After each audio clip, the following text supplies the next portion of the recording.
കൃഷ്ണായ ഗോവിന്ദായ നമോ നമ. ഓം ശ്രീമദ്ഭാഗവത മഹാപുരാണം ദ്വാദശസ്കന്ധം ദ്വാദശോധ്യായം. ഇന്നലെ 65 ശ്ലോകമാണ് പറഞ്ഞു വെച്ചത്. 65-ാമത്തെ ശ്ലോകം. വിപ്രോധീത്യ അപ്നുയാൽ പ്രജ്ഞാം രാജന്യോ ദധിമേഖലാം വൈശ്യോ നിധിപതി ത്വഞ്ചാശൂദ്രശുദ്ധേതപാതകാൽ. ഫലത്തെ പറയുകയാണ് ഉണ്ടായത്. ബ്രാഹ്മണർക്ക് ഈ ഭാഗവത പാരായണ ശ്രവണം കൊണ്ട് ബ്രഹ്മത്തെ സാക്ഷാത്കരിക്കാൻ സാധിക്കും. അതേപോലെ ക്ഷത്രിയർക്കാണെച്ചാൽ ഭൂമി മുഴുവൻ കടൽ അതിർത്തിയായിക്കൊണ്ട് ഭൂമി മുഴുവൻ ഭരിക്കാൻ സാധിക്കും. വൈശ്യന് നിധി കിട്ടും, ശൂദ്രന് പാപം ഇല്ലാണ്ടാവും എന്ന് ആണ് നമ്മൾ പറഞ്ഞു വെച്ചത്. ഇനി അടുത്ത ഫലം 66-ാമത്തെ ശ്ലോകം. കലിമല സംഹതി കാലനോഖിലേശോ ഹരിഹി ഇതരത്ര നഗീയദേഹി അഭീക്ഷ്ണം ഇഹതു പുനർഭഗവാൻ അശേഷമൂർത്തി പരിപഠിതോനുപദം കഥാപ്രസംഗൈ. കലിമല സംഹതി കാലന, കലിയുടെ മലം സംഹതി, അത് ഹരിക്കുക അല്ലെങ്കിൽ ക്ഷയിപ്പിക്കുക, ഇല്ലാണ്ടാക്കുക. കാലനഹ, നശിപ്പിക്കുന്നതാന്നുള്ള അർത്ഥം.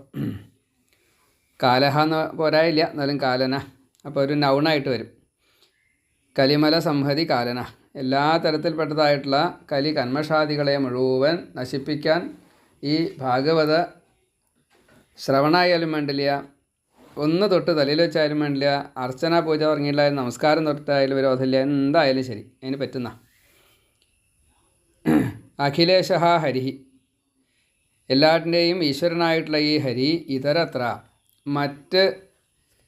മറ്റുള്ള സ്ഥലങ്ങളിൽ എന്നുള്ള അർത്ഥത്തിലാണ്, മറ്റുള്ള ഗ്രന്ഥങ്ങളിലൊന്നും അഭീഷണം ന ഗീയതേ, എല്ലാ സമയത്തും എപ്പോഴും കീർത്തിക്കപ്പെടുന്നില്ല. ഹി നിശ്ചയം, ഇഹ തു പുനഃ, ഇതിലാവട്ടെ കഥാപ്രസംഗൈഹി, ഓരോ കഥകൾ പറയുന്ന സമയത്തും അനുപദം, പദം തോറും, അശേഷമൂർത്തി ഭഗവാൻ പരിപഠിത, എല്ലാ അർത്ഥത്തിലും ഈശ്വരനായിട്ടുള്ള ആ ഭഗവാനെ കുറച്ചെങ്കിലും പറയാതെ കണ്ടിരിക്കാറില്ല. നന്നായിട്ട് തന്നെ, വിശേഷമായിട്ട് തന്നെ കീർത്തിക്കപ്പെട്ടിരിക്കുന്നു, അല്ലെങ്കിൽ മുഴുവനായിട്ട് എന്നുള്ള അർത്ഥത്തിൽ. പരിപഠിത, അതാണ് മൊത്തം എന്ന് പറയാം, അല്ലെങ്കിൽ ചുറ്റപ്പെട്ട എന്ന് പറയാം, അതാണ്. ഭഗവാനെ സംബന്ധിച്ചതാണ് ഭാഗവതം എന്നുള്ളത് ഉറപ്പിക്കുകയാണ്. മറ്റുള്ള ഗ്രന്ഥങ്ങളിൽ ഇത്രയും ഭഗവാനെ പറഞ്ഞിട്ടില്ല. ഈ ഭഗവാൻ കലിയുടേതായിട്ടുള്ള എല്ലാ കന്മഷങ്ങളെയും തീർക്കുന്നു. അത് ഭഗവാനെ പറ്റി എല്ലാ ദിക്കിലും ഈ ഭാഗവതത്തിൽ പറയുന്നത് കൊണ്ടാണ് ഇപ്രകാരത്തിൽ സംഭവിക്കുന്നത്. അതേപോലെ നാമപുരാണം ആയതുകൊണ്ട്, എന്ന് വെച്ചാൽ ഭഗവാൻ എല്ലാ ദിക്കിലും ഉണ്ട്, ഓരോരോ തരത്തിൽപ്പെട്ട നാമങ്ങളിലാണ്. അതുകൊണ്ടാണ് നമുക്ക് ഓരോരോ അവതാരമൂർത്തികളെയാണല്ലോ പറയണത്. അപ്പോൾ അവിടെയൊക്കെ ആ നാമത്തിലാണ് ഭഗവാൻ അറിയപ്പെടുക, അത്രയേ ഉള്ളൂ.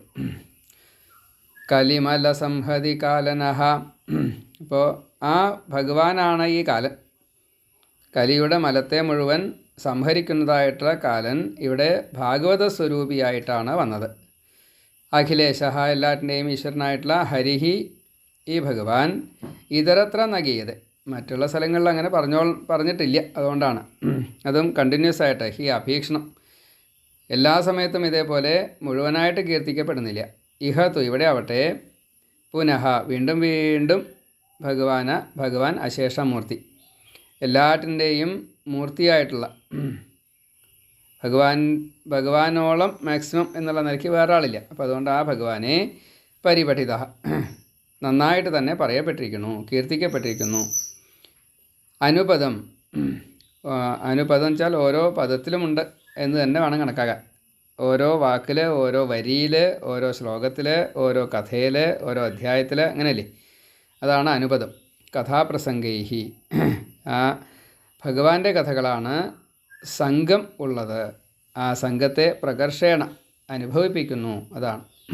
ഇപ്പോൾ ഭഗവാനുമായിട്ടുള്ള ഈ ഒരു സംവാദം അല്ലെങ്കിൽ സമ്പർക്കം പോലെയാണ് നമുക്ക് ഭാഗവതം പാരായണം ചെയ്യുമ്പോൾ വരിക. എപ്പോഴായാലും കുറച്ചെങ്കിലും ഭഗവാനെ ശ്രവിക്കാതെ കണ്ട്, ഒരു അധ്യായം വായിച്ചു തീരുമ്പോഴേക്കും ഒരു തവണയെങ്കിലും ഹരി എന്നോ ആ ഹരിയുടെ ഏതെങ്കിലും ഒരു നാമമോ ജപിക്കാതെ കണ്ട് എന്ത് കാര്യം പറയുകയാണെന്ന് വെച്ചാലും അത് പറയാതിരിക്കില്ല. അതാണ്, അത്രയും പ്രത്യേകത ഉണ്ട് ഭാഗവതത്തിന്.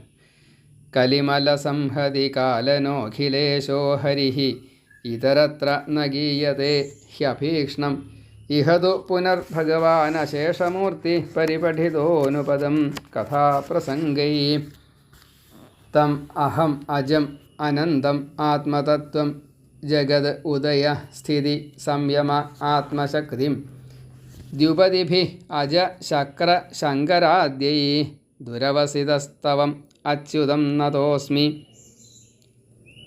ജഗത് ഉദയ സ്ഥിതി സംയമ ആത്മശക്തിം.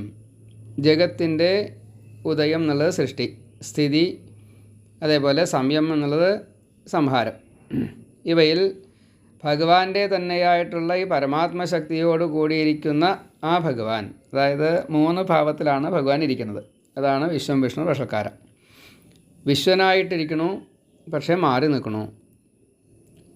ജഗത്തായിട്ട് എല്ലാമായിട്ട് ഭഗവാൻ തൻ്റെ അംഗങ്ങളിൽ അതാതിനെ ഉൾപ്പെടുത്തിക്കൊണ്ട് വിരാട്ടായിട്ടിരിക്കുന്ന അതേ സമയത്ത് തന്നെ ഈ അംഗങ്ങളായിട്ടുള്ള ഓരോന്നിലും ഭഗവാൻ അങ്ങോട്ട് പ്രവേശിച്ചുകൊണ്ട്,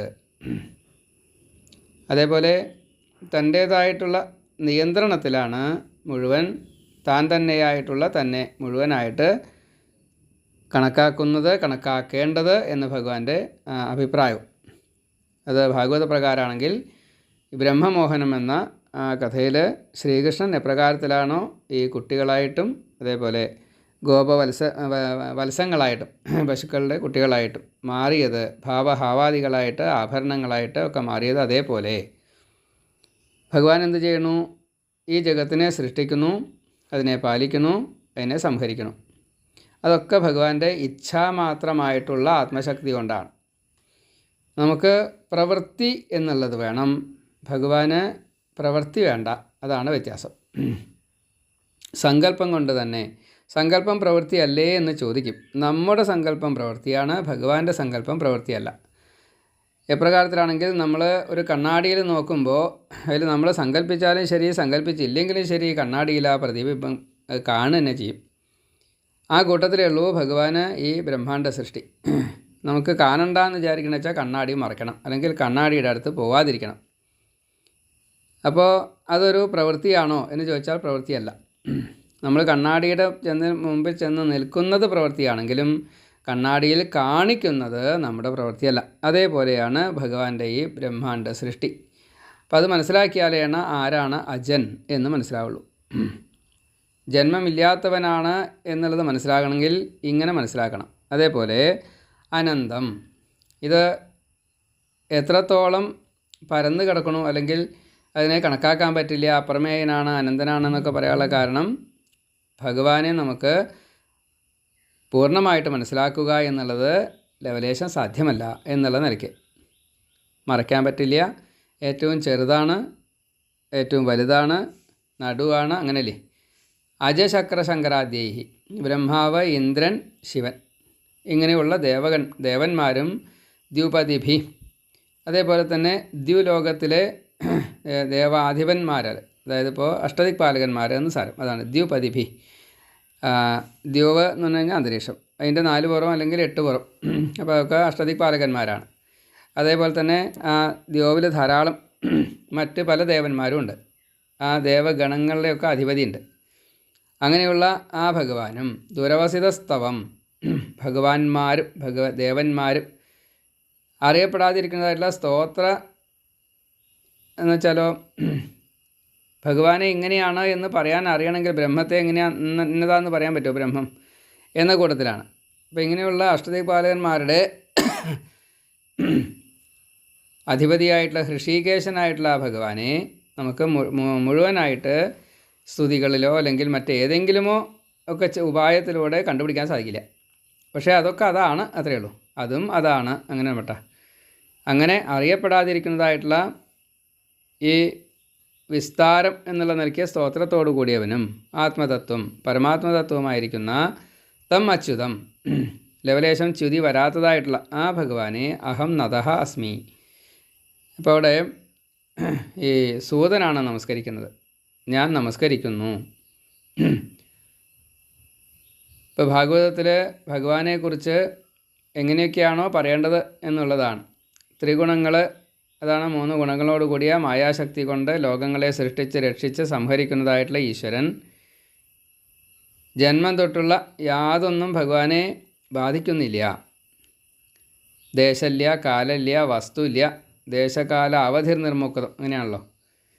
അങ്ങനെ അളവും തൂക്കമൊന്നും ഇല്ലാത്തതായിട്ടുള്ള, അല്ലെങ്കിൽ അതിനേക്കാൾ കൂടുതലുള്ളതായിട്ടുള്ള, എങ്ങും നിറഞ്ഞിരിക്കുന്നതായിട്ടുള്ള ബ്രഹ്മാവ്, മറ്റേ ഭഗവാൻ, ബ്രഹ്മാവ്, ഇന്ദ്രൻ, ശിവൻ തുടങ്ങിയിട്ടുള്ള എല്ലാവരാലും ഒരേപോലെ ഭജിക്കുന്നതായിട്ടുള്ള ഭഗവാൻ, അല്ലെങ്കിൽ അവരെല്ലാം ഭഗവാന്റെ കീഴിലാണല്ലോ ഇവരൊക്കെ. ആ രീതിയിൽ അത്രയും മഹിമയോട് കൂടിയിരിക്കുന്ന ആ ആത്മസ്വരൂപനെ, പരമാത്മസ്വരൂപനെ, ആ അച്യുതനെ ഞാൻ നമസ്കരിക്കുന്നു. തമഹമജമനന്തമാത്മതത്വം ജഗതുദയസ്ഥിതി സംയമാത്മശക്തിം ദ്യുപതിഭിരജശക്കരശങ്കരാദ്യൈഃ ദുരവസിതസ്തവമച്യുതം നതോസ്മി. തം അഹം അജം അനന്തം ആത്മതത്വം ജഗത് ഉദയ സ്ഥിതി സംയമം ആത്മശക്തിം ദ്യുപതിഭിഃ അജ ശക്ര ശങ്കരാദ്യൈഃ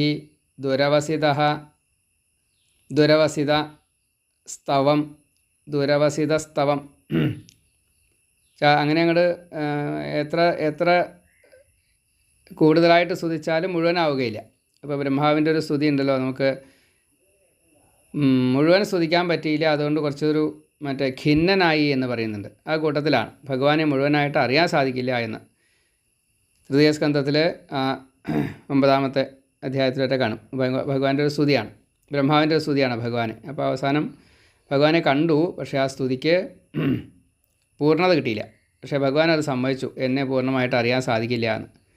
അതാണ് ദുരവസിതസ്തവം അച്യുതം ആത്മതത്വം തം അച്യുതം അഹം നതഃ അസ്മി. തമഹമജമനന്തമാത്മതത്വം ജഗതുദയസ്ഥിതി സംയമാത്മശക്തിം ദ്യുപതിഭിരജശക്രശങ്കരാദ്യൈഃ ദുരവസിതസ്തവമച്യുതം നതോസ്മി. ഉപജിതനവശക്തിഭിः സ്വാത്മനി ഉപരചിതസ്ഥിരജംഗമാലയായ ഭഗവത ഉപലബ്ധിമാത്രധാംനേ സുരഋഷഭായ നമഃ സനാതനായ. ഉപജിത നവശക്തിഭി, ഏറ്റവും അഭിവൃദ്ധിയെ പ്രാപിച്ചിരിക്കുന്നതായിട്ടുള്ള 9 ശക്തികളോട് കൂടിയിട്ട്, സ്വേ ആത്മനി, തൻ്റെ സ്വരൂപത്തിൽ തന്നെ, ഉപരചിത സ്ഥിര ജംഗമാലയായ, നിർമ്മിക്കപ്പെട്ടതായിട്ടുള്ള സ്ഥിരങ്ങളോടും ചരങ്ങളോടും ആലയങ്ങളോടും കൂടിയവൻ. സ്ഥാവരം, ജംഗമം, അതേപോലെ തന്നെ അതിന് വസിക്കാനുള്ള സ്ഥലം, അങ്ങനെയായിട്ടുള്ള ആ ഭഗവാൻ. ഉപലബ്ധി മാത്രധാംനേ, ജ്ഞാനം, ആ അറിവ് മാത്രമാകുന്ന സ്വരൂപത്തോടു കൂടിയവനും. എന്നുവെച്ചാലോ, ജ്ഞപ്തി മാത്രൻ എന്നാണ്. നമുക്ക് ഭഗവാനെ അറിയാൻ സാധിക്കില്ല, പക്ഷേ ഭഗവാനുണ്ട്, ഭഗവത്വമുണ്ട്, ഇതൊക്കെ മനസ്സിലാവുകയും ചെയ്യും. അതാണ് നമാമി ത്വാനന്ദശക്തിം പരേശം സർവാത്മാനം കേവലം ജ്ഞപ്തി മാത്രം. അങ്ങനെയാണ്. അങ്ങനെയുള്ള ആ ഭഗവാൻ ഉപലബ്ധി മാത്രം, അത്രയേ ഉള്ളൂ. എങ്ങനെയാണ് നമുക്ക് ഉപലബ്ധി കിട്ടുക? അതായത് വിശക്കുന്നവന് ആഹാരം കിട്ടിയെങ്കിൽ, ശുദ്ധവായു ശ്വസിക്കാൻ സാധിച്ചുവെങ്കിൽ അതുതന്നെയാണ് ഉപലബ്ധി മാത്രം. അപ്പം അങ്ങനെ ഓരോരോ കാര്യങ്ങളും കുറച്ചും ഏറ്റവും കൂടുതലായിട്ടും അതാണ് അതിലിരിക്കുന്നതായിട്ടുള്ള ഭഗവാൻ. അതാണ്. അപ്പോൾ നമ്മൾ ആഹാരം കഴിച്ചു, വിശപ്പും മാറി. പക്ഷേ ഈ വിശപ്പ് മാറിയത് കൊണ്ട് ഇത് സാത്വികമാഹാരമല്ല എങ്കിൽ, വിഷമാണെങ്കിലോ ആൾ മരിച്ചു പോയ. വിശപ്പൊക്കെ മാറി, പക്ഷേ ആൾ മരിക്കും. ദഹിക്കാത്ത ആഹാരമാണെങ്കിലോ, കേടുള്ള ആഹാരമാണെങ്കിലോ വിശപ്പൊക്കെ മാറും, പക്ഷേ അതുകൊണ്ട് കാര്യമില്ല, അത് ആളെ കൊല്ലും. മണലോ കരിങ്കല്ലോ ഒന്നും എന്താ ഉണ്ടാവുക? അപ്പം അങ്ങനെയല്ല, നമ്മൾ കഴിക്കുന്നതായിട്ടുള്ള ഈ ആഹാരത്തിൽ ഭഗവാന്റെ ഈ സാന്നിധ്യമുണ്ടെങ്കിൽ അത് എന്താണോ ഉദ്ദേശിച്ചത് ആ പ്രവൃത്തി കൊണ്ട് അതിൻ്റെ പൂർണ്ണത ലഭിക്കും. കാഴ്ചയാണെച്ചാലും ഈ കേൾക്കലായാലും ശരി, അനുഭവിക്കൽ ഏതായാലും ശരി എന്ന് സാരം. അതാണ് ഇപ്പോൾ ഭഗവാനെ കിട്ടുക എന്നത്. ഇപ്പോൾ സത്സംഗമാണെന്ന് വിചാരിച്ചു, നല്ല നല്ല ആളുകളെയൊക്കെ ചെന്ന് കണ്ടു, അവരൊക്കെ നമ്മളെ പറ്റിക്കാനായിരിക്കണമെന്ന് നമ്മൾക്ക് മനസ്സിലായി കഴിഞ്ഞാൽ നമ്മുടെ ഒരു ഭാവം ഉണ്ടല്ലോ, ഓ ഇങ്ങനെയൊക്കെ ആയിട്ടും വലിയ ഭഗവാൻ ഇല്ലല്ലോ എന്ന് തോന്നിക്കഴിഞ്ഞാൽ അത് ആ ഗുരു അല്ല. അതുതന്നെ ഋഷഭദേവൻ പറഞ്ഞതേ, അത് ഗുരുവല്ല, അമ്മയല്ല, അച്ഛനല്ല, എന്തിനാ ഈശ്വരനും കൂടി അല്ല എന്ന് പറയും. അപ്പോൾ ആ ഉപലബ്ധിയാണ്. അങ്ങനെയുള്ള ആ ഭഗവാനെ, ജ്ഞാനം മാത്രമാകുന്ന സ്വരൂപത്തോടു കൂടിയിട്ടുള്ള ആ ഭഗവാനെ സനാതനായ, കാരണം ആ ഭഗവാൻ ഒരിക്കലും നാശമില്ല, നിത്യനാണ് എന്ന് സാരം. നിത്യനാണ്, സത്യസ്വരൂപനാണ്.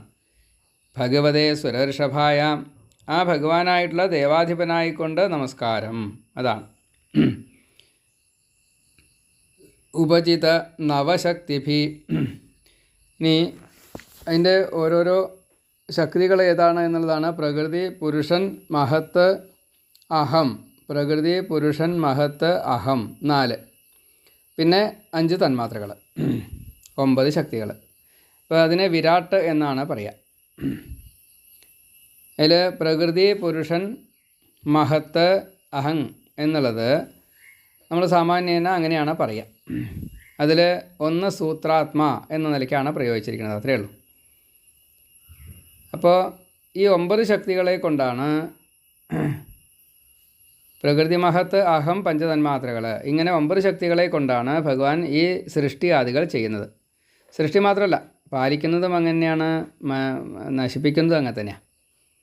ഒരേ അഗ്നി കൊണ്ട് തേജസ് ഉണ്ടാക്കണു, സൃഷ്ടിക്കാൻ വേണ്ടിയിട്ട് അതിനെ ഉപയോഗിക്കണു, അതേ അഗ്നി കൊണ്ട് തന്നെ പ്രളയാഗ്നിയായിട്ട് നശിപ്പിക്കുകയും ചെയ്യണം.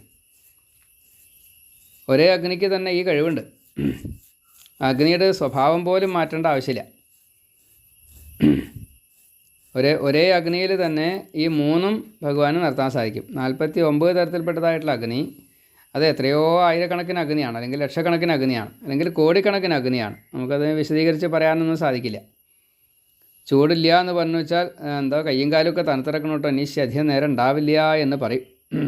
നമ്മുടെ ഉള്ളിലുള്ള ഈ ശരീരം അതിൻ്റെ നിർജീവാവസ്ഥയിൽ എത്തുന്നതിൻ്റെ തൊട്ട് മുന്നേ ആയിട്ട് കയ്യും കാലുമൊക്കെ തണുക്കും, അവസാനമേ ബോഡി തണുക്കുള്ളൂ. അപ്പോൾ പറയുന്ന വാക്കാ അത്. അപ്പോൾ അഗ്നി നമ്മുടെ ഇതിലൊക്കെ ഉണ്ട്. ആ ഓരോന്നും ഇതേപോലെ എന്ന് സാരം. അതാണ്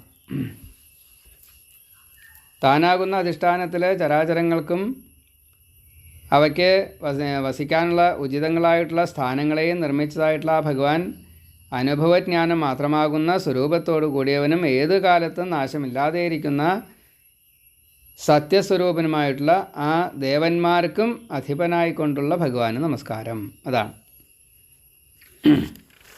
നമുക്ക് സ്വതേ ഭഗവാനെ കയ്യിൽ കിട്ടില്ല, അനുഭവിക്കാനേ സാധിക്കുള്ളൂ എന്ന് സാരം. ഉപജിത നവശക്തിഭി സ്വ ആത്മനി ഉപരജിതസ്ഥിര ജംഗമ ആലയായ ഭഗവത ഉപലബ്ധി മാത്രധാംനേ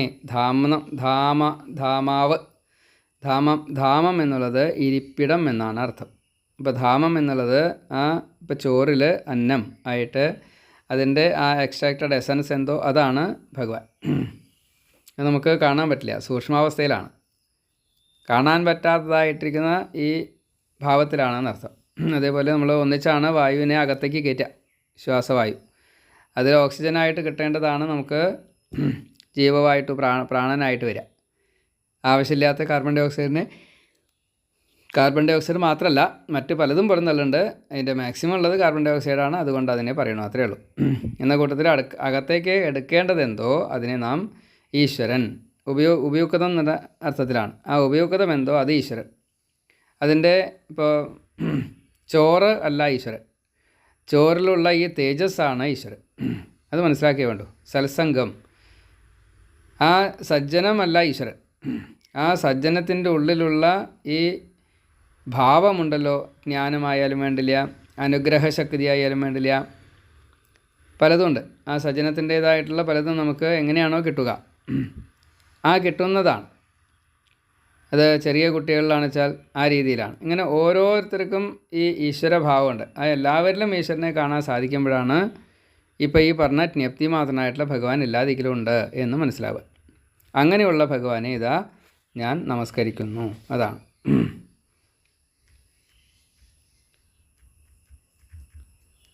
ഉപജിതനവശക്തിഭിः സ്വ ജംഗമ ആലയായ ഭഗവത ഉപലബ്ധിമാത്രധാംനേ സുരർഷഭായ നമഃ സനാതനായ സ്വസുഖനിഭൃതചേതാ തദ്യുതസ്ഥാന്യഭാവോऽപ്യജിതരുചിരലീലാകൃഷ്ടസാരസ്തദീയം വ്യതനുതകൃപയാ യസ്തത്വദീപം പുരാണം തമഖിലവൃജിനഘ്നം വ്യാസസൂനും നതോസ്മി. സ്വസുഖനിഭൃതചേതാഹ. സ്വസുഖം എന്നുള്ളത് ഇന്ദ്രിയസുഖമല്ല, ആനന്ദമാണ്. അതുകൊണ്ട് സ്വന്തം ആനന്ദത്തിൽ എന്നുവെച്ചാൽ ജീവൻ ആനന്ദിക്കുന്നു എന്ന് സാരം. എപ്പോഴാണ് ശരിക്കും ജീവൻ ആനന്ദിക്കുക? ഉറങ്ങുമ്പോഴാവാം, ഉണർന്ന ജാഗ്രതത്തിലാവാം, സ്വപ്നത്തിലാവാം.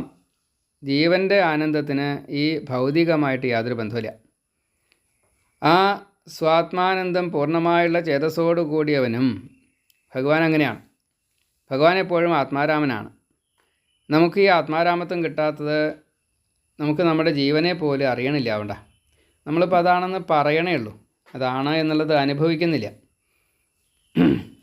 നമ്മൾ ജീവൻ ചൈതന്യമുണ്ട്, അതൊക്കെ ദേഹസംബന്ധി മാത്രമാണ്. ദേഹത്തിന് എന്തെങ്കിലും ഒരു ക്ഷീണം വന്നു കഴിഞ്ഞാൽ ഭാഗവതം വായിക്കാൻ പോലും നമുക്ക് താല്പര്യമില്ല. എന്തിന് അമ്പലത്തിൽ പോകാൻ താല്പര്യമില്ല, വ്രത ഉപവാസാദികളൊന്നും ചെയ്യാൻ നമുക്ക് താല്പര്യമില്ല. നമ്മൾ ഭഗവാനോട് യാചിക്കും, എന്താ ഭഗവാനെ എനിക്കത് തരാത്ത, എന്താ ഭഗവാനെ ഇത് തരാത്ത എന്ന് യാചിക്കും. ആ സമയത്തും ഭഗവാന് വേണ്ടിയിട്ടൊരു പ്രവൃത്തി ചെയ്യല്ലാതെ ഭഗവാനിൽ നിന്ന് ഇങ്ങോട്ട് എന്തെങ്കിലും കിട്ടാൻ വേണ്ടിയിട്ടുള്ള ഒരു യാചനയാണ്. അതും ഒരു ഭജനയായിട്ട് ഭഗവാൻ അംഗീകരിച്ചിട്ടുണ്ട്. അതാ രസം, അത്ര കാരുണ്യമൂർത്തിയാണ്. അതിലും സ്വാത്മാനന്ദം കിട്ടും, അതൊരു രസമാണ്. അതുകൊണ്ടാണ് കുന്തി ദുഃഖം ചോദിച്ചത്. ദുഃഖിക്കുമ്പോൾ ഭഗവാനെ വിളിച്ചു വെച്ചാൽ അപ്പോൾ ഭഗവാൻ വരുമല്ലോ. അതുകൊണ്ടെന്നാൽ ദുഃഖം തന്നോളൂ. ഭഗവാൻ വരില്ല വെച്ചാൽ ദുഃഖം വേണ്ട, അങ്ങനെയാണ്. അപ്പോൾ എന്തുകൊണ്ട് ഇങ്ങനെ പറയണു? ഈ ആത്മാനന്ദം എപ്പോഴാണ് കിട്ടുക എന്നുള്ളത് നമുക്ക് പറയാൻ സാധിക്കില്ല. അയാൾക്ക് ഭക്തി ഇല്ല കേട്ടോ, അയാൾ എന്തോ കാട്ടിക്കൂട്ടുകയാണ് കേട്ടോ എന്ന് നമുക്ക് ഒരു പക്ഷേ നമ്മൾ പറഞ്ഞാൽ പിഴയ്ക്കും എന്നാണ് എനിക്ക് തോന്നണം. ഇപ്പോൾ അമ്പലം വിഴുങ്ങികളായിട്ടുള്ള മറ്റേ കമ്മിറ്റിക്കാരൊക്കെ ഉണ്ടാവും, അവരിലും ഉണ്ടാവും ഈ ഈശ്വര അനുഭൂതി. നമ്മൾ അറിയണില്ല എന്ന് മാത്രമേ ഉള്ളൂ. താൽക്കാലികമായിട്ടെങ്കിലും നമുക്ക് അറിയാൻ പറ്റുന്നില്ല എന്ന് മാത്രമേ ഉള്ളൂ, പറയാൻ പറ്റില്ല. ചിലപ്പോൾ ഭഗവാൻ അത് ഒരു കടം വീട്ടലായിട്ട് ചെയ്യുകയാണെങ്കിലോ, ഭഗവാനിൽ നിന്ന് ഈ ആൾക്ക് ഇന്ന രീതിയിൽ കിട്ടാനുള്ള വകുപ്പുണ്ട്, അത് നമ്മളെ സംബന്ധിച്ച് നമ്മൾ കൊടുക്കുന്ന ഈ 10,000 അയാൾ മുക്കണു എന്നാണ് നമുക്ക് തോന്നുക. പക്ഷേ ഭഗവാൻ വിചാരിക്കുന്നത് ഈ 10,000 തരുന്നയാളുടെ അത് തന്നു കഴിഞ്ഞാൽ അയാളുടെ ഉത്തരവാദിത്തം കഴിഞ്ഞു. അപ്പോൾ ഇത് ഇയാൾക്ക് ഇങ്ങനെയല്ലാണ്ട് കൊടുക്കാൻ നിവൃത്തിയില്ല, അതുകൊണ്ട് ഞാൻ എന്താ കൊടുക്കുകയാണ് എന്ന് കണക്കാക്കിക്കൊണ്ട് എടുക്കാൻ തോന്നിക്കുകയാണെങ്കിലോ, കടം വീട്ടാണെങ്കിലോ ഭഗവാൻ, അപ്പോൾ നമ്മളതിനെ നിഷേധിച്ച് കഴിഞ്ഞാൽ ഒരു പക്ഷേ നമ്മളാവും തെറ്റുകാരൻ, അയാളാവില്ല, ഈ ചെയ്തയാളാവില്ല. അങ്ങനെ ഒരു കുഴപ്പമുണ്ട്. സ്വസുഖ നിഭൃത ചേതാഹ. അതാണ് ഈ സച്ചിദാനന്ദത്തെ ഭഗവാൻ നിറയ്ക്കുകയാണ്. ഇതെങ്ങനെയാണ് നിറയ്ക്കണം നമുക്കറിയില്ല, കാരണം ഈ സമയത്താണ് അയാൾക്ക് ആനന്ദം കിട്ടണത്. തദ്യുതസ്ഥാന്യഭാവ അപി. അതുകൊണ്ട് അതിനെ വ്യുതസ്ഥ ഭാവത്തിൽ നിരസിക്കപ്പെട്ടതായിട്ടുള്ള അന്യവിചാരത്തോടു കൂടിയവൻ അങ്ങനെയാണെങ്കിലോ, തത് വ്യുതസ്ഥ അന്യഭാവ അപി, നിരസിക്കപ്പെട്ടതായിട്ടുള്ള അന്യവിചാരത്തോടു കൂടിയവനുമാകുന്നു എങ്കിലും അജിത രുചിര ലീല ആകൃഷ്ടസാരഹ, ആരാലും ജയിക്കപ്പെടാത്തവൻ്റെ മനോഹര ലീലകളാൽ ആകർഷിക്കപ്പെട്ടതായിട്ടുള്ള ധൈര്യത്തോടു കൂടിയവനായിട്ട്. ഈ കാര്യത്തിൽ നമുക്ക് ഭഗവാനെ ജയിക്കാൻ സാധിക്കില്ല. ഭഗവാന്റെ ലീലാരഹസ്യം എങ്ങനെയാണോ നമുക്ക് മനസ്സിലാവാതെ കണ്ടിരിക്കുന്നത്, ആ ലീലകൾ എങ്ങനെയാണോ ഇപ്രകാരത്തിലൊക്കെ ഉണ്ടല്ലോ, അത് അറിയുമ്പോൾ നമുക്ക് അതിൻ്റേതായിട്ടുള്ള ഒരു ഇങ്ങനെയും നടക്കണമല്ലോ എന്ന് തോന്നുന്നത്. അതേപോലെ ഭഗവാൻ എന്തിനാ അങ്ങനെ ഒന്ന് ചെയ്ത്, സീത എന്തിനാ ഉപേക്ഷിച്ച്, എന്താ 11 കൊല്ലം കഴിഞ്ഞിട്ട് പിന്നെ ഗോപികമാരെ ഇങ്ങോട്ട് കാണാൻ വരാഞ്ഞത്, യശോദാമ്മ എന്തിനാ അങ്ങനെ ദുഃഖിപ്പിച്ചത്. ഭഗവാന്റെ ലീലകളൊക്കെ മനോഹരമാണെന്ന് മാത്രമേ നമുക്ക് പറയാൻ സാധിക്കുള്ളൂ. അതല്ലാതെ കണ്ട് അതിനെ ചോദ്യം ചെയ്യാനോ അത് ശരിയല്ല എന്നോ പറയാൻ നമുക്ക് അർഹതയില്ല.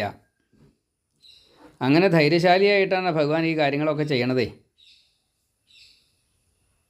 അപ്പോൾ യഥാർത്ഥത്തിൽ ഭഗവാന്റെ ഇച്ഛ എന്ത് എന്നുള്ളത് അറിയാൻ തോക്കൊണ്ടുള്ള ജ്ഞാനം നമുക്കുണ്ടാവില്ല.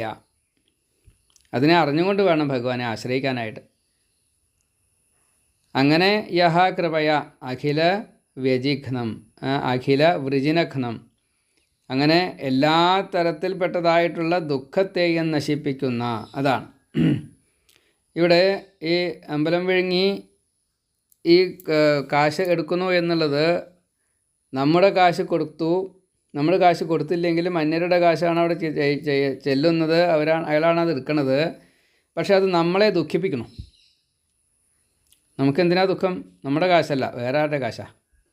പക്ഷെ നമുക്കത് ദുഃഖമായിട്ട് തോന്നണം. അപ്പോൾ യഥാർത്ഥത്തിൽ ദുഃഖം തോന്നേണ്ട കാര്യം എന്താണ്? അത് നമ്മുടേതാണ് എന്ന് തോന്നുകയാണേ. ആ കാശ് മാത്രമല്ല, ഈ ഭഗവാനും നമ്മുടെയാണെന്ന് തോന്നുക. ഭഗവാന് പ്രവർത്തിക്കാനുള്ള കഴിവില്ലാത്തത് കൊണ്ടല്ലേ ആ കാശ് എടുക്കണയാളെ ശിക്ഷിക്കാത്തത് എന്ന് തോന്നുക. അത് നമ്മുടെ കാഴ്ചപ്പാട് മാത്രമാണ് എന്ന് ഭഗവാൻ നമ്മളെ പഠിപ്പിക്കുക. അപ്പോൾ ലീലാരഹസ്യങ്ങൾ മുഴുവനെ കണ്ട് മനസ്സിലാക്കി അറിഞ്ഞ് അങ്ങനെയുള്ള ഒരാൾക്ക് ഇതിനെ എങ്ങനെയാണ് തടുക്കാൻ സാധിക്കുക? എടുത്തതിൻ്റെ ശേഷം തടുക്കാൻ ശ്രമിക്കലല്ല ചെയ്യുക. അങ്ങനെ എടുക്കാൻ തുടങ്ങുന്നതിന് മുന്നേ തന്നെ ആ മനസ്സിനെ തടുക്കുവാൻ, ഈ ഇപ്പോൾ ആ അമ്പലം വിഴുങ്ങി ആ കാശ് എടുക്കാൻ വേണ്ടിയിട്ട് ശ്രമിക്കുമ്പോൾ അയാളിൽ ഈ പ്രേരണ ചെലുത്തണം. എങ്ങനെ ചെലുത്തണം? ഞാൻ ഇതെടുക്കുന്നത് ശരിയല്ല. അതിനുള്ള കഴിവ് എനിക്കുണ്ടോ? എനിക്കില്ല. പിന്നെ എനിക്കുള്ള കഴിവെന്താ? അയാളിൽ നിന്നും ബലമായിട്ട് എടുത്ത കാശ് ഇങ്ങോട്ട് കൊടുക്കുക. അതിനെനിക്ക് കഴിവില്ലാത്ത എന്താ ചെയ്യുക? 10 ആളോട് പറഞ്ഞിട്ട് കൊടുക്കാൻ പറ്റുമോ നോക്കുക. അതിനും കഴിവില്ലാത്ത എന്താ ചെയ്യുക? നിയമസഹായത്തെ തേടുക, രാജകീയ അധികാരത്തെ കൊണ്ട് കൊടുപ്പിക്കുക. അപ്പോൾ ഇതൊക്കെ ദുഃഖഹേതുക്കളാണ്. എന്തെല്ലാം ദുഃഖമായി? നമ്മുടെ കാര്യങ്ങളൊക്കെ ഉപേക്ഷിച്ചിട്ട് വേണം ഈ സംഘടിപ്പിക്കാനും വക്കീലിൻ്റെ അടുത്ത് പോകാനും. അതൊക്കെ ദുഃഖഹേതുക്കളാണ്. നേരെ മറിച്ച് ഇത് ഭഗവാന്റെ ഇച്ഛ ഇങ്ങനെയാണ് എന്ന് എപ്പോഴാണോ നമുക്ക് ഇങ്ങനെ ചിന്തിക്കാൻ സാധിക്കുന്നത്, അതാണ് അഖില വൃജിനഘ്നം. എല്ലാവരുടെയും ദുഃഖം എനിക്ക് സന്താനമില്ല, ആ ദുഃഖം തീർത്ത് തരണേ, അതല്ല ഭഗവാന്റെ പണി. എന്ത് തന്നെ സംഭവിച്ചാലും, മരണം സംഭവിച്ചാലും അതാണ്. അത്യാപത്തുകളൊക്കെ സംഭവിക്കാറുണ്ടല്ലോ, നമുക്ക് എല്ലാവർക്കും അത്യാപത്തുകൾ പലതും ഉണ്ടായിട്ടുണ്ടാവും. ആ അത്യാപത്തുകളിലൊക്കെ അത് ഭഗവാൻ ഇന്ന രീതിയിലാണ് അത് പ്രാരബ്ധം തീർത്തത്. അത് തീർന്നു, നമ്മളപ്പോൾ മരിച്ചു പോയില്ലോ. വീണ്ടും നമ്മൾ ജീവിക്കണം. നമ്മുടെ പ്രാരബ്ധം തീർക്കാനുള്ള അവസരത്തെ ഭഗവാൻ തരണു. അപ്പോൾ ആ രീതിയിൽ അത് തീർന്നു കിട്ടി, ഇനി അതിൻ്റെ ബാക്കിയല്ലേ വേണ്ടൂ, ഇനിയൊരു ജന്മം ആ കാര്യത്തിന് വേണ്ടല്ലോ എന്ന് ചിന്തിപ്പിക്കുകയാണ് എന്ന് സാരം. അതാണ് അഖില വൃജിനഘ്നം. എല്ലാ തരത്തിൽപ്പെട്ടതായിട്ടുള്ള ദുഃഖങ്ങളെയും നശിപ്പിക്കുന്നു. ഏറ്റവും വലിയ ദുഃഖമാണ് വീണ്ടും വീണ്ടും ജനിക്കുക മരിക്കുക എന്നത്. അത് നമുക്ക് അനുഭവം ഇല്ലാത്തതുകൊണ്ട് നമ്മൾ തടി കിട്ടിയത്രയേ ഉള്ളൂ. ഇതൊട്ട് നമ്മൾ ഓർമ്മ വന്നു എന്ന് കൂട്ടുക. ഗർഭത്തിലിരിക്കുന്നൊരവസ്ഥ, അതിൻ്റെ മുന്നേ പുഴുവായിട്ടുണ്ടായിരുന്ന അവസ്ഥ, അതിൻ്റെ മുന്നേ ഈ പ്രാണിവർഗമായിട്ടിരുന്ന അവസ്ഥ, നരകത്തിൽ അനുഭവിച്ചതായിട്ടുള്ള ദുഃഖദുരിതങ്ങളുടെ തീക്ഷ്ണത, ഇതൊക്കെ ഒന്ന് ഓർമ്മ വന്നു വെച്ചാലത്തെ കാര്യം ഒന്ന് ആലോചിച്ച് നോക്കൂ. ഈ കോടി ജന്മങ്ങൾ അനുഭവിച്ചിട്ടുള്ള ഓരോന്നും അങ്ങോട്ട് ഓർമ്മ വന്നു വെച്ചാൽ പിന്നെന്തായിരിക്കും? നമുക്ക് ജീവിക്കാൻ പറ്റുമോ? നമുക്ക് ജീവിക്കാൻ പറ്റില്ല. അപ്പോൾ ചെയ്യുന്നത് മുഴുവൻ തെറ്റാണേ. ബ്രാഹ്മണന് പശുവിനെ അടിക്കാൻ പറ്റാത്ത രീതിയിൽ വാഴയും വെണ്ടയ്ക്കയും തിന്നോട്ടെ എന്ന് പറഞ്ഞ് തിരിച്ചു പോരുള്ളൂ എന്ന് സാരം. അതാണ് അഖില വൃജിനഘ്നം തത്വദീപം. ഇതാണ് താത്വികമായിട്ടുള്ള ആ സത്യം. അതാണ് ജ്ഞാനപ്രകാശമായിട്ട് വരിക. ഈ തത്വത്തെ നമുക്ക് എപ്രകാരത്തിലാണോ ജ്ഞാനമായിട്ട് കിട്ടുന്നത്, തദീയം പുരാണം, അങ്ങനെയുള്ള പുരാണമാണ് ഈ ഭാഗവതം. ഇതൊക്കെ നമുക്ക് പറയാൻ പറ്റും എന്നല്ലാതെ കണ്ട് സ്വാനുഭവം കൊണ്ട് അത് പറ്റില്ല. എന്താ കാരണം? നമ്മുടെ ബുദ്ധി അത്രയ്ക്ക് വികസിച്ചിട്ടില്ല. ഇത് സഹിക്കാനുള്ളതായിട്ട് തിദിക്ഷ നമുക്ക് കിട്ടിയിട്ടില്ല. അത് കുറേ കഴിഞ്ഞാൽ കിട്ടും എന്നാണ് പറയുന്നത്. വ്യതനുത, അതാണ് ഭഗവാൻ ഭാഗവതത്തിലൂടെ നിർമ്മിച്ചത്. അങ്ങനെയുള്ള തം വ്യാസസൂനും, അങ്ങനെയുള്ള ആ രചിച്ചതായിട്ടുള്ള വ്യാസൻ്റെ പുത്രനായിട്ടുള്ള ശ്രീശുക ബ്രഹ്മർഷിയെ നതഃ അസ്മി, ഞാൻ നമസ്കരിക്കുന്നു. സൂതൻ നമസ്കരിക്കുകയാണ്.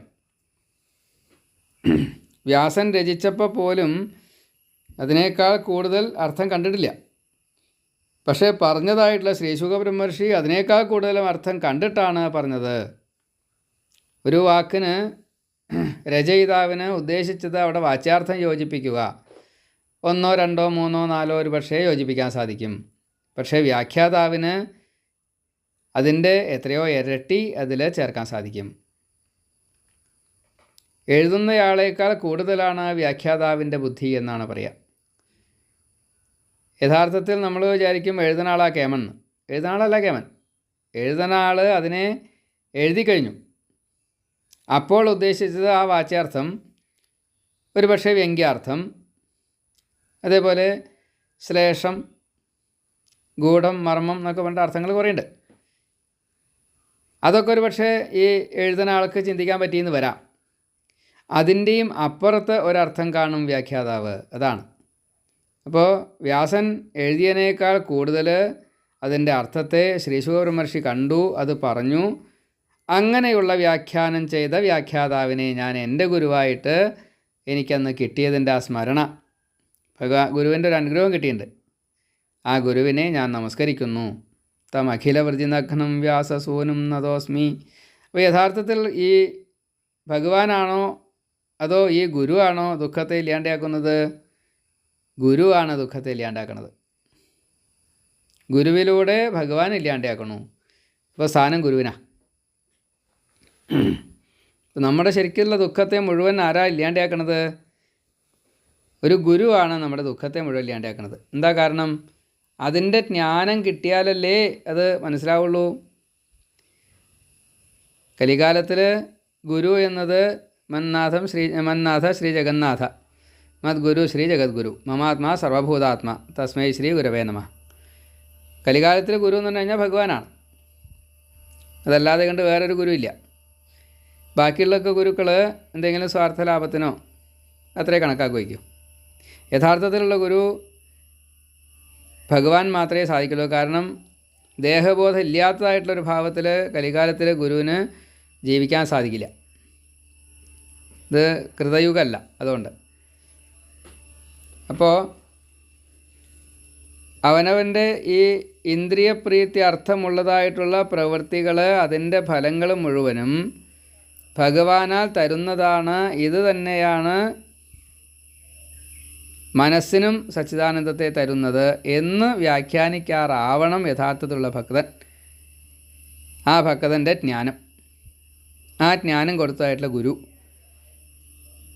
ആ ഗുരുസ്ഥാനത്ത് ഭഗവാനാൽ അവരോധിക്കപ്പെട്ടത് ഈ ഗുരുവിനെയാണ് എന്ന രീതിയിൽ നമുക്ക് ആ ഗുരുത്വത്തെ അനുഭവിക്കാൻ സാധിക്കല്. അങ്ങനെയാകുമ്പോൾ മാത്രമേ ദുഃഖങ്ങളെ ഇല്ലാണ്ടാക്കാൻ സാധിക്കുള്ളൂ. ദുഃഖത്തെ പോലും സുഖമായിട്ട് കണക്കാക്കാറാവണം. അതാണ് യഥാർത്ഥത്തിലുള്ള ഗുരു. സൂതനെ സംബന്ധിച്ച് ആ ഗുരുവാണ് ഈ ശ്രീശുക ബ്രഹ്മർഷി. സ്വസുഖ നിഭൃതചേതാഹ തദ്വിധസ്ഥാന്യഭാവോപ്യജിതരുചിരലീലാകൃഷ്ടസാരസ്തദീയം വ്യതനുത കൃപയായസ്തത്വദീപം പുരാണം തമഖില വൃജിനഘ്നം വ്യാസസൂനും നതോസ്മി. അതൊന്ന് നല്ലോണം മുറിച്ച് തരാം. അതൊന്ന് മുറിച്ചോളൂ. സ്വസുഖ നിഭൃത ചേതാഹ തത് വ്യുതസ്ത അന്യഭാവഃ അപി അജിത രുചിര ലീല ആകൃഷ്ടസാര തദീയം വ്യതനുത കൃപയാ യഹ തത്വദീപം പുരാണം തം അഖില വൃജിനഘ്നം. അഖില വൃജിനഘ്നം, അഖില വൃജിനഘ്നം 3 വാക്കാ. അഖില വൃജിനഘ്നം വ്യാസസൂനും നതഃ അസ്മി. ശ്രീ സൂതൻ പറയുകയാണ്, എൻ്റെ ആധ്യാത്മിക ഗുരുവായിട്ടുള്ള ശ്രീ ശുകബ്രഹ്മർഷി, വ്യാസദേവൻ്റെ പുത്രനായിട്ടുള്ള ശ്രീ ശുകബ്രഹ്മർഷി, ആ ഭഗവാനെ ഞാൻ ഏറ്റവും വിനീതനായിക്കൊണ്ട് ആദരപൂർവ്വം നമസ്കരിക്കണം. ഈ വിശ്വത്തിലെ എല്ലാ വിധത്തിലുള്ള ചീത്തകളെയും ഇല്ലായ്മ ചെയ്തുകൊണ്ട് ആ ഭഗവാൻ എനിക്ക് ഭാഗവതം പറഞ്ഞു തുടങ്ങുന്ന അതിൻ്റെ തുടക്കത്തിൽ തന്നെ ബ്രഹ്മസാക്ഷാത്കാരം എന്ന ലക്ഷ്യം വെച്ചുകൊണ്ട് അത് അന്ന് തന്നെ എനിക്ക് മനസ്സിലാക്കാൻ സാധിച്ചു എന്നാണ്. രണ്ടുപേർക്കും ഒരുപോലെ സാധിച്ചു. സൂതനും പരീക്ഷത്തിനും സാധിച്ചു. പരീക്ഷത്തിന് മുക്തിയും കൊടുത്തു, സൂതന് ജ്ഞാനവും കൊടുത്തു. ആ സന്തോഷം മറ്റുള്ള ദുഃഖങ്ങളെയെല്ലാം ഇല്ലാണ്ടാക്കി കഴിഞ്ഞപ്പോൾ ബാക്കിയുള്ള ഈ ദൈഹിക ബോധങ്ങളുണ്ടല്ലോ, അതിനെ ഉപേക്ഷിക്കാൻ സാധിച്ചു. മാത്രമല്ല ഈ സമൂഹ മധ്യത്തിൽ ഒറ്റയ്ക്കിരിക്കാൻ സാധിച്ചു. സമൂഹ മധ്യത്തിൽ ഞാൻ ഒറ്റയ്ക്കാണ് ഇരിക്കുന്നത് എന്ന ബോധത്തോടു കൂടിയിട്ട് ഭഗവത് ലീലകളാകുന്ന ഈ നിഗ്രഹാനുഗ്രഹം, ഭക്താനുഗ്രഹം, അവതാരാദികൾ തുടങ്ങിയിട്ടുള്ള എല്ലാം ഒരുപക്ഷെ കൃഷ്ണസ്വരൂപിയായിട്ടുള്ള ഭഗവാന്റെ സച്ചിദാനന്ദം, ആത്മാരാമത്വം, അതിനെ ഈ ഗുരുവിൽ നിന്നും സ്വീകരിക്കാൻ സാധിച്ചു. അത്രയും മധുരമായിട്ടുള്ള അതി ആകർഷകമായിട്ടുള്ള ലീലകളാണ് ശ്രീകൃഷ്ണൻ ചെയ്തത്. അതിനെ വിസ്തരിച്ച് പറയുകയും ചെയ്തു. അതുകൊണ്ട് ഈ ബ്രഹ്മസത്യമാകുന്ന അതിൻ്റെ ഏറ്റവും തീവ്രമായിട്ടുള്ള ഉജ്ജ്വലമായിട്ടുള്ള ആ ജ്ഞാനപ്രകാശം, ദീപപ്രകാശം ഉണ്ടല്ലോ, അത് ഭഗവാനെ വിവരിക്കുന്ന ഓരോ രംഗങ്ങളിലും ആ ഭഗവത്വത്തെ നല്ലോണം ഹൃദയത്തിലേക്ക് അങ്ങോട്ട് കയറ്റാൻ സാധിച്ചു. മറ്റുള്ള പുരാണങ്ങളിൽ ഇത് ഇല്ല, ഈ ഭാഗവതത്തിൽ മാത്രമേ ഉള്ളൂ. അത് പറഞ്ഞു തന്നതായിട്ടുള്ള ആ ശ്രീ ശുകബ്രഹ്മർഷിയെ ഞാൻ നമസ്കരിക്കുന്നു. അപ്പം അത്രയും പ്രാധാന്യമുണ്ട് ഗുരു ശിഷ്യ ബന്ധത്തിന്. അതേപോലെ യഥാർത്ഥത്തിലുള്ള ഗുരുത്വം എങ്ങനെയാണ് ശിഷ്യൻ അത് സ്വീകരിക്കേണ്ടത് എന്നും അവിടെ പറഞ്ഞു തരണം. സ്വസുഖ നിഭൃതചേതാഹ തദ്യുതസ്താന്യഭാവോപ്യജിതരുചിരലീലാകൃഷ്ടസാരസ്തദീയം വ്യതനുതകൃപയായസ്തത്വദീപം പുരാണം തമഖിലവൃജിനഘ്നം വ്യാസസൂനും നതോസ്മി. ഇങ്ങനെ 69 ശ്ലോകങ്ങളിലൂടെ 12ാമത്തെ സ്കന്ധത്തിലെ 12ാമത്തെ അധ്യായം ഭഗവാൻ ഇവിടെ സമാപിപ്പിച്ചു. ഇതി ശ്രീമദ് ഭാഗവതേ മഹാപുരാണേ ദ്വാദശസ്കന്ധേ ആശ്രയനിരൂപണേ അനുക്രമനിരൂപണം നാമ ദ്വാദശോധ്യായ സമാപ്ത. സർവത്ര ഗോവിന്ദനാമസങ്കീർത്തനം. ഗോവിന്ദ ഗോവിന്ദ.